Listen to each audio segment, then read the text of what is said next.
중에 한국여성정책연구원과 아름다운 섬 제주에서 열리는 2012년 세계 자연보존총회가 녹색 성장과 젠더, 지속 가능한 생산과 소비에서의 여성의 역할을 주제로 공동 개최하는 워크숍에 참석해 주신 내빈 여러분께 감사드립니다.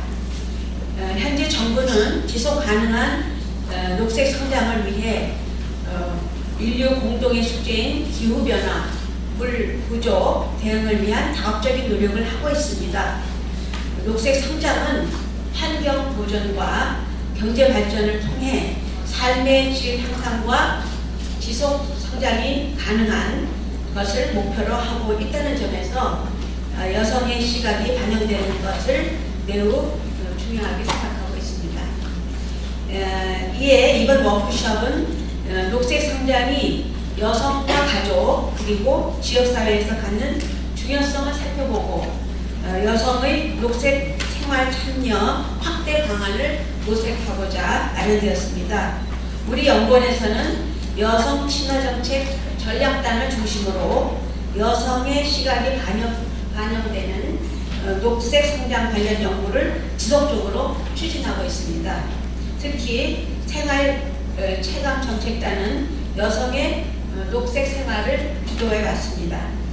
정부의 기후 변화와 환경 보존 관련 정책에 대해서 여성의 관점이 반영될 수 있도록 여성 정책 전문 국책 연구 기관으로서 저희들의 맡은 책임을 최선을 다하고 있습니다.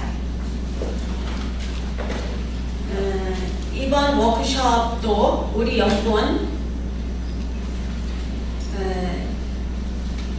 연구원의 이러한 연구 과정들의 일환으로 마련되었으며 향후에도 지속적으로 녹색 성장에 관심을 가지고 연구에 반영될 수 있도록 노력하겠습니다.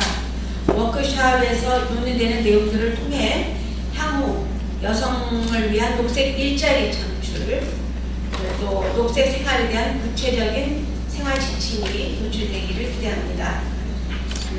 또 다양하고 유익한 토론을 위해 함께해 주실 명수정 한국환경정책평가연구원 부연구위원님, 박경숙 제주대학교 사회과학연구소장님, 이혜경 한국물포rum 이사님, 정영태 제주발전연구원 여성정책연구센터장님, 하지원 에코맘 코리아 대표님께 감사드립니다. 오늘 발표자 두 분은 우리 연구원의 박사님들이십니다. 홍승아 연구위원님, 오은진 연구위원님과 사회를 맡으신 이택면 연구기획학과팀장님, 좌장을 맡으신 김양호 연구위원님께도 감사드립니다. 행사를 준비하느라 고생하신 우리 연구원의 여성 친화정책 전략단 관계자 여러분들 수고 많으셨습니다. 다시 한번 오늘 워크숍에 참석해 주신 여러분들께 감사드립니다.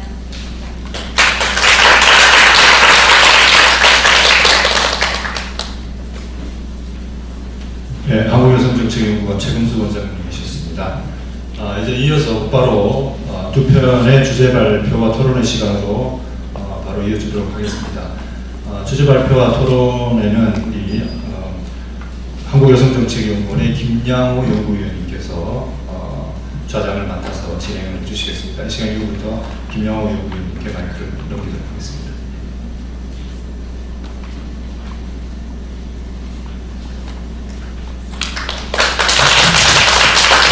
네, 안녕하십니까. 한국여성정책연구원 김양호입니다. 본 세션을 위해서 조금 전에 말씀해 주신 것처럼 두 분의 박사님께서 젠더적 관점에서 녹색 성장에 관한 발표를 해드리겠습니다. 그래서 아직은 테이블이 좀 밑에 있는데요. 두 분 발표가 좀 끝난 다음에 테이블을 좀 옮기고 토론자들 분들께서 전부 앞으로 나와주시면 감사하겠습니다.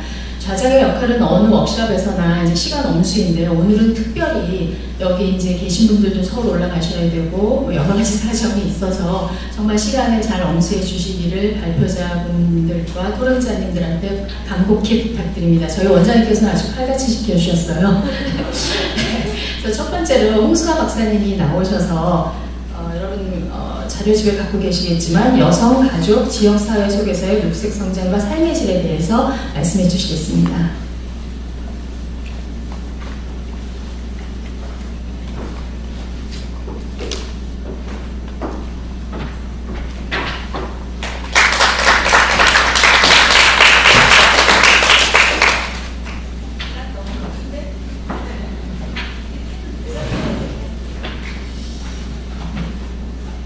제가 발표 시간을 말씀 안 드렸는데요. 15분.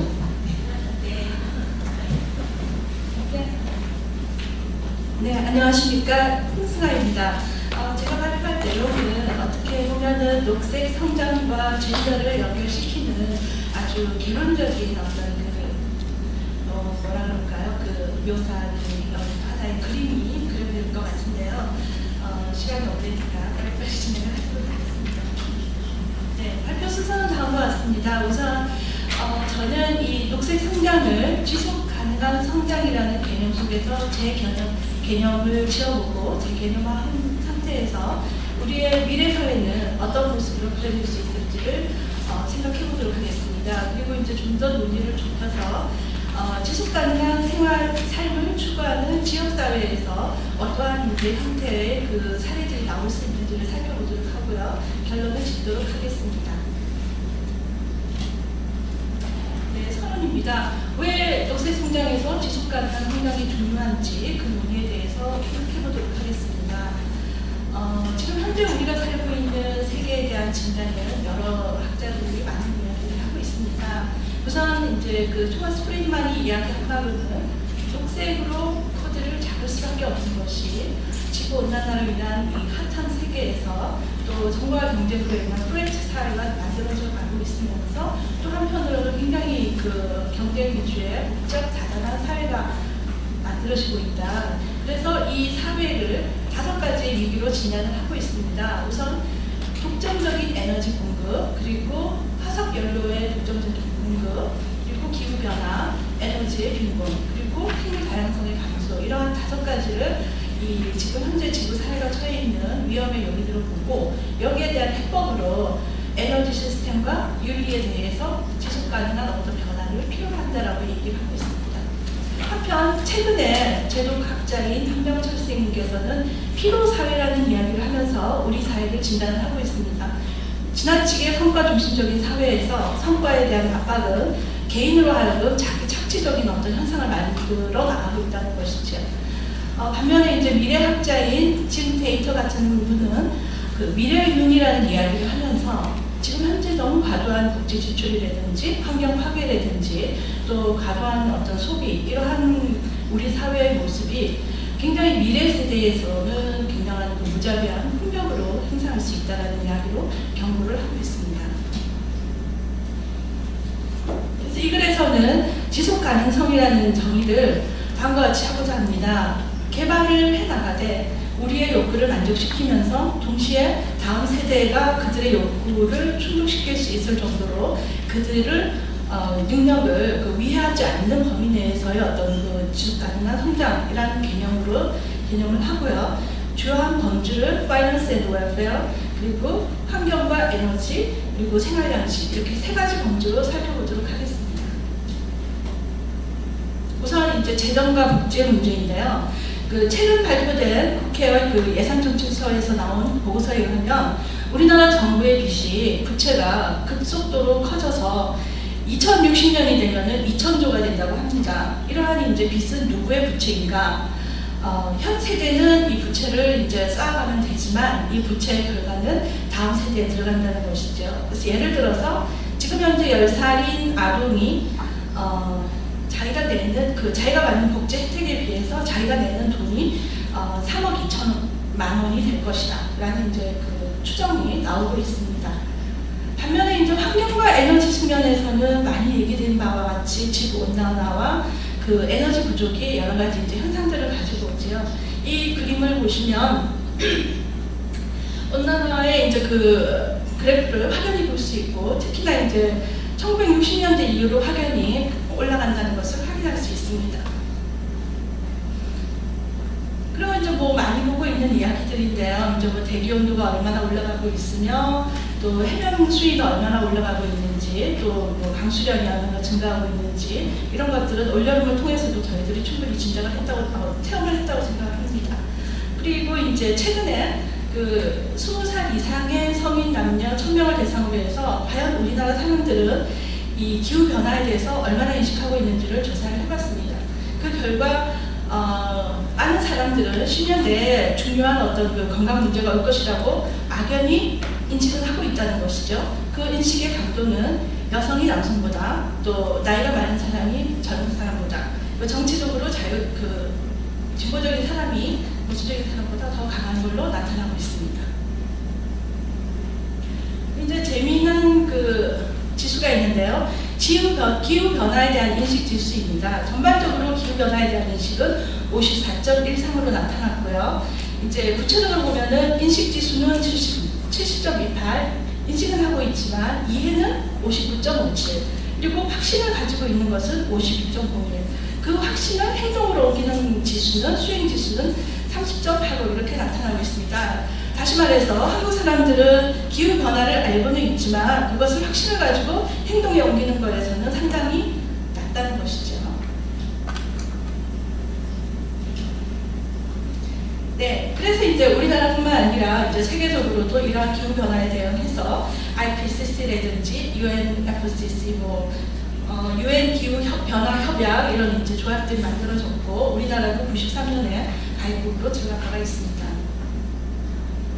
그리고 이제 다른 이제 자료들을 보자면 세계적으로 에너지 매장량은 점차 이제 고갈되고 있다는 것을 확인할 수 있습니다.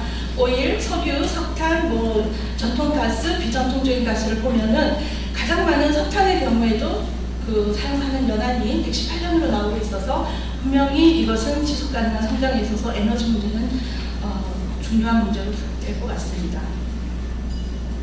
이거는 이제 OECD에서 작년에 그렇다면은 가능한 대안적인 그 에너지로서 어떤 것들이 더 이제 확연하게 드러날 건지를 이제 그래프를 그려보니까 우리가 체험하는 그대로입니다. 제일 많이 이제 나타나는 게 풍력, 그 다음에 태양열, 그 다음에 이제 하이브리드카 이런 순서가 나타나고 있고 저 세로 줄의 점은 이제 1997년 교토 의정서 협약 이후로 이런 이제 대체 에너지에 대한 노력들이 많이 진행이 되고 있다는 것입니다. 이제 세 번째로 생활 양식에 대한 겁니다. 미래에 대해서 이제 생활 양식에서 다양한 측면이 나타날 수 있는데 가장 기본적으로는 에코페미니즘이 먼저 시작이 됐죠. 그래서 여성의 환경운동으로 볼 수 있고 이제 생명 사상, 평등 사상, 공생 이러한 것들을 중심으로 해서 에코페미니즘이 나타났고요. 또 한편으로는 이제 그린 소비, 녹색 소비 그래서 개인의 이제 소비 행태를 어떻게 변화시킬 것인가에 대한 많은 관심을 가지고 있습니다.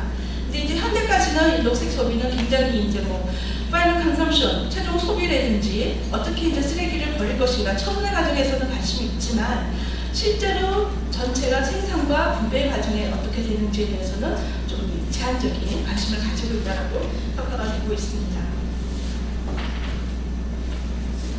네, 이 그림은 딜로이트 컨슈머 서베이에서 재미있는 이제 조사를 한 바가 있습니다.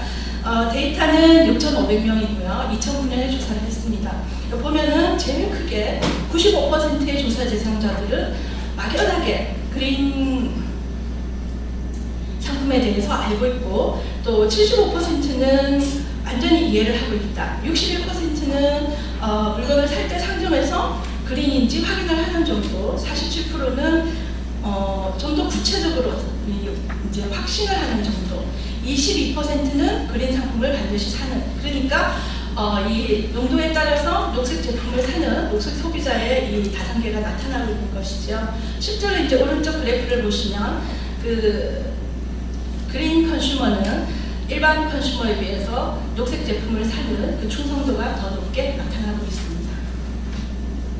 그러면 우리의 미래 사회는 어떻게 그리면 좋을지 생각해 보도록 하겠습니다. OECD에서 이제 그 인간의 그 복지에 대한 어떤 그 척도를 다음과 같이 정리를 하고 있습니다. 우선 그 왼편에 있듯이 quality of life, 삶의 질, 오른쪽에 있듯이 인간이 가지고 있는 물적인 환경, 그리고 제일 마지막 그 아래 부분에 있는 그 네모에서 있듯이 이 복지가 시간이 지나면서 어떻게 지속 가능할지 이런 것들을 보고 있는데요. 구체적으로 보시면 잘 안 보이겠지만 퀄리티 오브 라이프에는 건강 문제부터 시작해서 일가정 양립, 교육 뭐 이런 해서 좀 이제 우리가 보는 그 인간의 그 삶의 질에 대한 변수들이 들어가 있고요.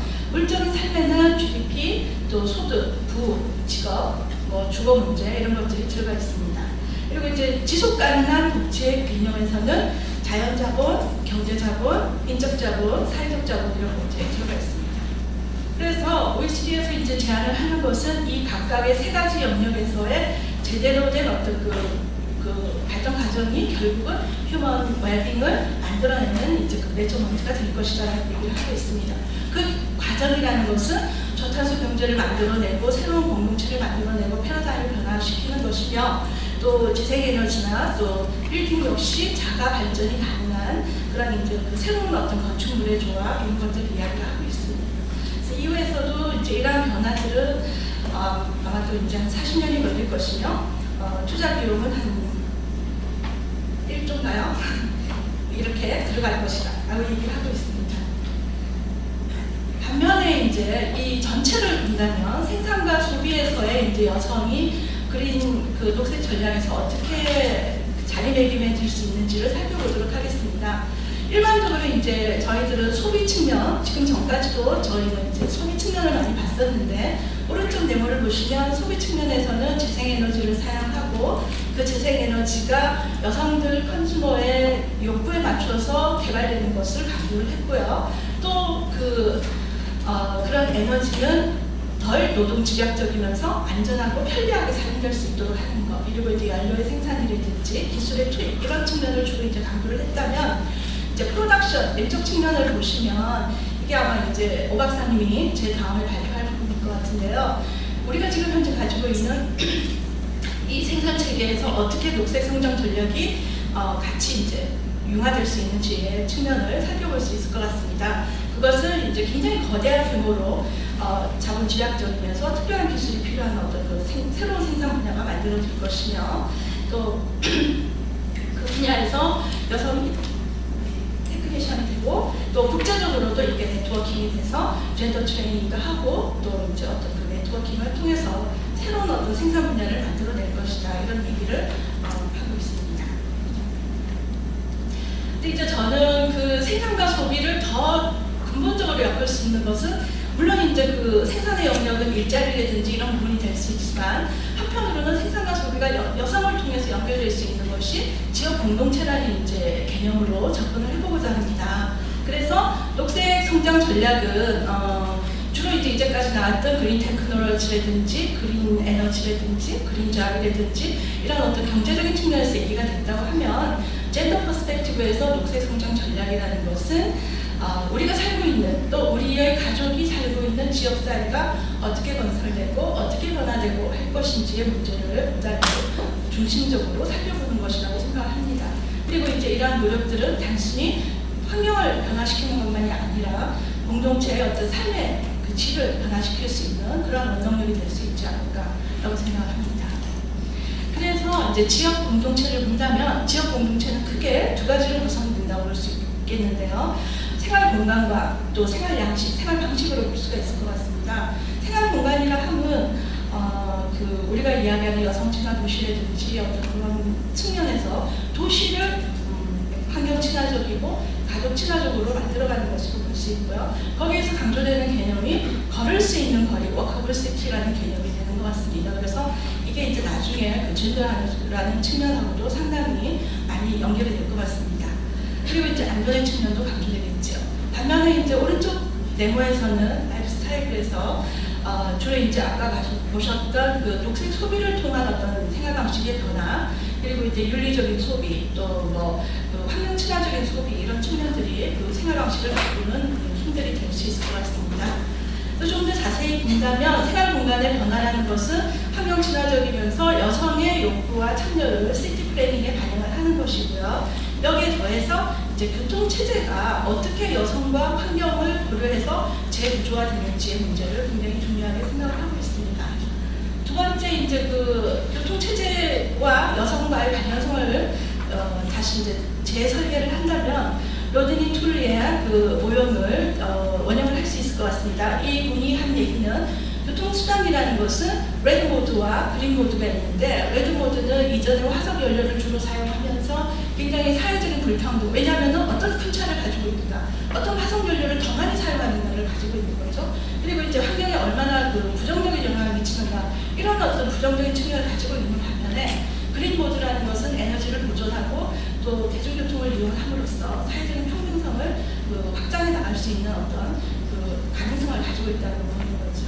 실제로 오스트리아나 저번에 독일에서 보면은 대중교통수단은 남성에 비해서 여성이 훨씬 더 많이 사용을 하고 있다는 것입니다. 이것은 이제 교통체제가 어떻게 제도와 연결이 돼서 성평등을 만들어낼 수 있는가 하는 어떤 이제 지도를 보여주는 것이라고 볼 수 있겠습니다.